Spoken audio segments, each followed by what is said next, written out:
मेरे भाई बुद्धिजीवियों को क्यों नहीं पूछा जा रहा है, इसके लिए समाज और दल में दोषी नहीं है।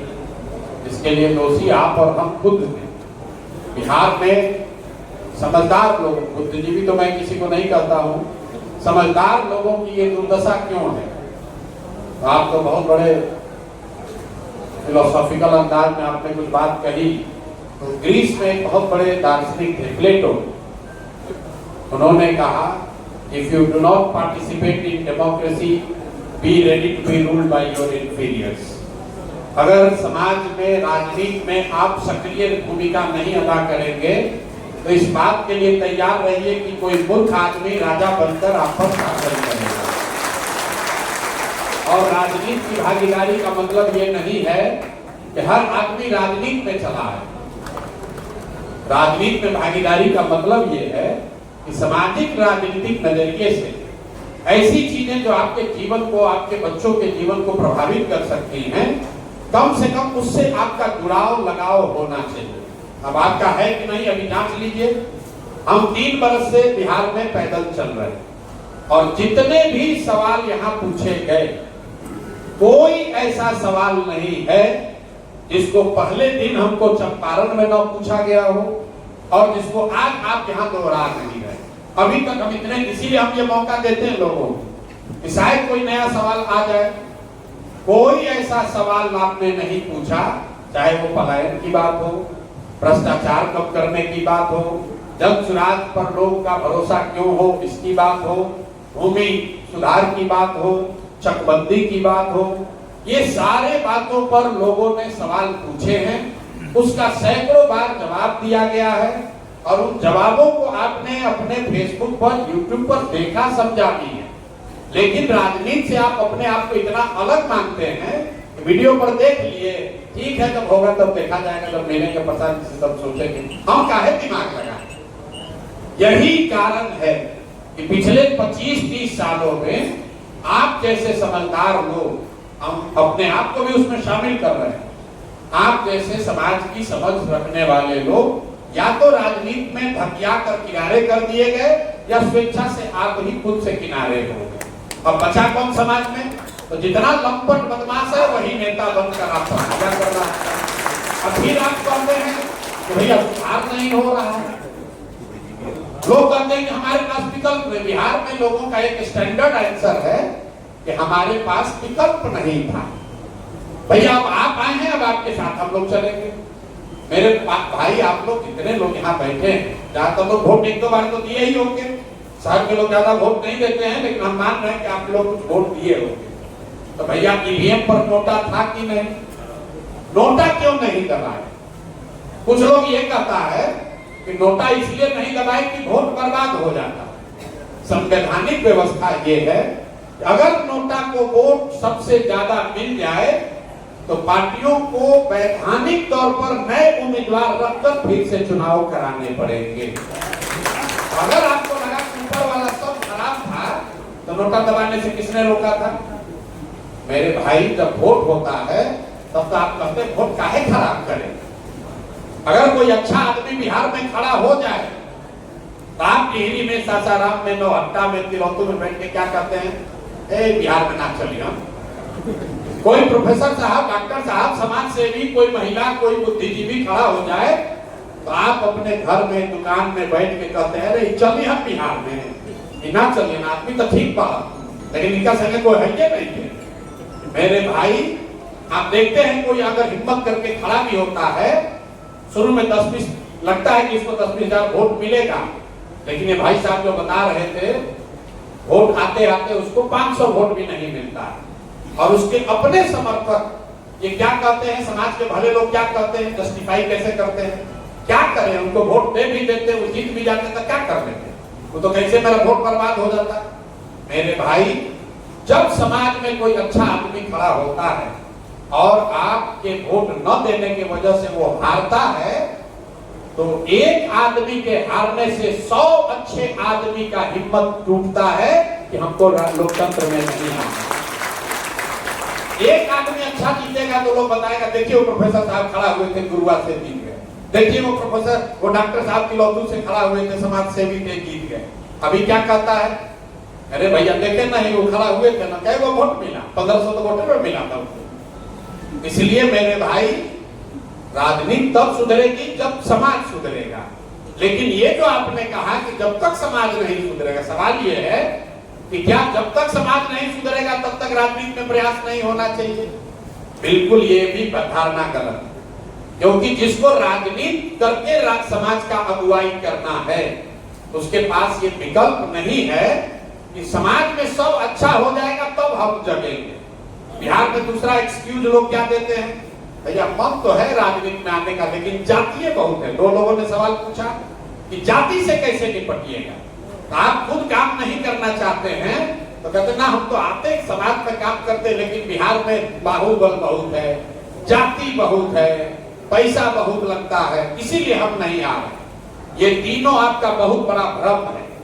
ये आपका बहुत बड़ा भ्रम है कि बिहार में हर आदमी जाति पर ही वोट देता है। ये आपका बहुत बड़ा भ्रम है कि बिहार में सब गुंडा बदमाशी ही जीत रहा है। ये आपका भ्रम है कि बिना पैसे के चुनाव नहीं लड़ा जा सकता है।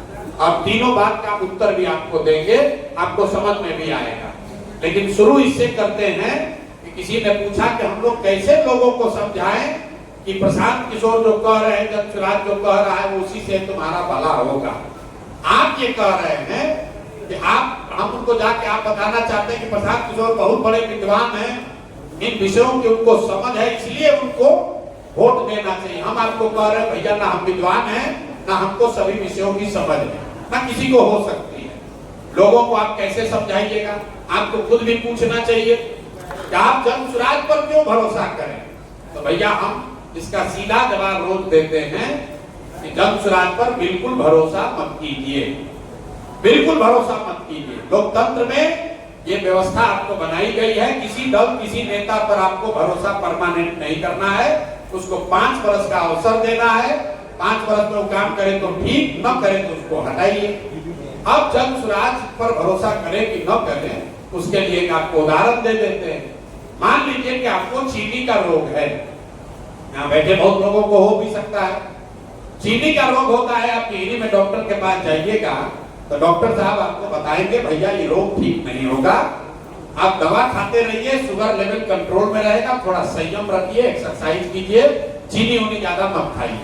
आप घर आइएगा क्या बताइएगा, भैया चीनी का रोग हो गया है, थोड़ा संयम से ही रहना पड़ेगा। कोई जलेबी देगा खाने के लिए, आप नहीं खाइएगा, हे भाई संभल कर रहो, हमको चीनी का रोग है, मना है।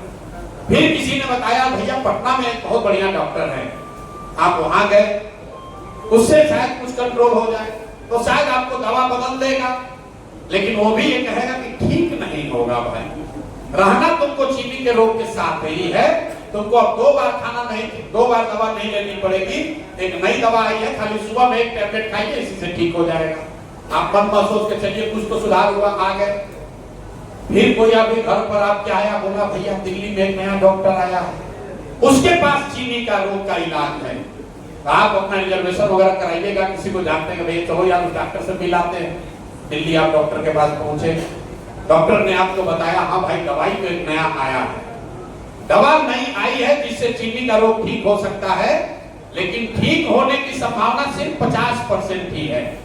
50% संभावना है, ठीक हो भी सकता है, ठीक नहीं भी हो सकता है। आप क्या कहिएगा, सब खाने से कोई नुकसान तो नहीं ना होगा, तो लगा नुकसान नहीं होगा, संभावना ठीक होने का 50% है, तो आप क्या कहिएगा, अरे भाई नुकसान नहीं है तो चलो ट्राई कर लो यार, कम से कम 50% मेरा काम हो जाए।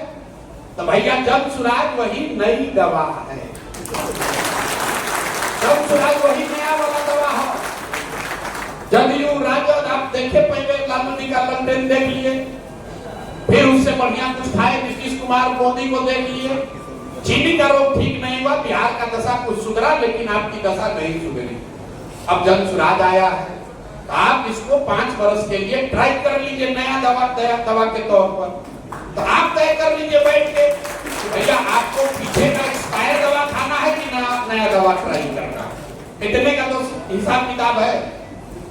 अगर कोई कहता भाई प्रसाद से बड़ा चलाक है, आपको बुर्बक बना रही, देखिए भाई साहब हमसे पूछ रहे इतना दल के साथ आप काम किए हैं, कैसे आप पर भरोसा कर ले, हम इतना बुर्बक है कि आपका गला काटना है तो आपको कहेंगे कि काटेंगे, हैं? सवाल पूछने वाले का भी हमको नहीं समझ में आता है। मान हमको आपको ठगना है, तो मैं कभी ये कहूंगा कि मैं आपको ठगने वाला हूं। हिंदी का शब्द है विश्वासघात। विश्वास पहले है, घात बाद में। जिस पर विश्वास कीजिएगा वही घात कर सकता है। तो मेरे भाई किसी से ये सवाल मत पूछिए, ये भाई हमको धोखा नहीं ना दोगे। अरे भाई वो तो धोखा कर देना होगा, हमको कहेगा। तो आपके पास लोकतंत्र में बहुत अच्छी व्यवस्था है। 5 वर्ष आप जिस पर भी भरोसा करना चाहें उसको 5 वर्ष आप भरोसा कीजिए, उसको वोट दीजिए। लेकिन ये वोट और भरोसा 5 वर्ष के लिए है, जीवन भर की बंधुआ मंजूरी नहीं है। तो इसका असर क्या होता है? अब आप सब बुद्धिजीवी लोग हैं। इस देश में 1/3 इकोनॉमी 5 ही राज्य में है। 5 को राज्य है जहां 1/3 इकोनॉमी है, अर्थव्यवस्था है। कौन 5 राज्य है? केरल, तमिलनाडु, आंध्र प्रदेश, तेलंगाना और कर्नाटक। ये 5 राज्यों में देश की 1/3 अर्थव्यवस्था है। इन 5 राज्यों में अलग अलग भाषा बोली जाती है, अलग अलग जाति संप्रदाय के लोग हैं, अलग अलग दलों ने अलग अलग समय में वहां सरकार बनाई है। वहां पर भी बिहार से कम भ्रष्टाचार नहीं है, वहां पर भी जातियों का इतना ही प्रभाव है। फिर वो राज्य बिहार के मुकाबले इतने आगे क्यों हैं? उन 5 राज्यों में एक बात हुई है जो कहीं पूरे देश में नहीं हुई। उन 5 राज्यों में आजादी के बाद आज तक कोई भी व्यक्ति, कोई नेता 10 वर्ष से ज्यादा मुख्यमंत्री नहीं बना है। लोग पलटते रहते हैं, लोग पलटते रहते हैं। काम कीजिए या मत कीजिए, जनता का प्रभाव तब रहेगा जब नेता के मन में यह डर होगा कि मेरे भाई हम काम नहीं करेंगे तो जनता हराएगी। जब नेता जनसुराज पर भी ये लागू होता है। जनसुराज की भी कल व्यवस्था बन जाए और हम ये जान जाएं कि हमको जनता हराएगी नहीं, तो जनसुराज के नेता भी काम नहीं करेंगे। किसी ने पूछा भाई आप रोहतास के उद्योग पर क्या बोलेंगे? आप जरा बताइए। 20 वर्ष से नीतीश बाबू एनडीए की सरकार है। रोहतास का उद्योग तो 40-50 वर्ष हो गया बंद हुए हुए। आप 20 वर्ष से उसी एनडीए को वोट दिए जा रहे हैं और हमसे कह रहे हैं कि भैया रोहतास का उद्योग कैसे चालू होगा?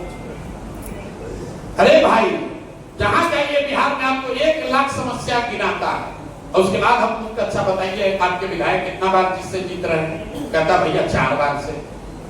एमपी महोदय कब कितना बार से जीत रहे हैं? तो भैया 2 बार से एमपी जीत रहे हैं, इससे पहले इनके बाबू जी जीतते थे। तो दोनों बात कैसे हो रहा?